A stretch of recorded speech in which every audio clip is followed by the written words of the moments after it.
Ang Senate Committee on Finance naman mga kabrigada, tiniyak na babantayan nilang maigi ang inilang pondo para sa AKAP. Brigada Ann Cortez, i-brigada mo!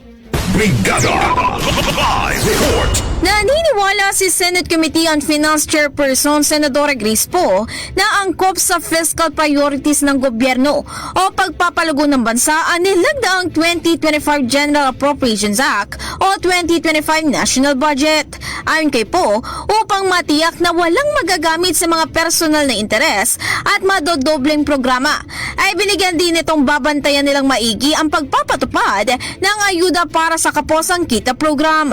Dagdag pa niya, paplansyahin din nila ang mga guidelines para rito upang mapalawig ang bilang ng mga taong makakatanggap ng tulong at umabot ito sa mahigit 4 na milyong low-income earners at minimum wage workers. Samantala, matapos na naging paglagda ng Pangulo rito ay umaasa naman si Senate President Cheese Escudero na makakatulong pa nila ang Kamara sa pagtutulak ng iba pang panukalang batas bago mag-adjourn ng sesyon.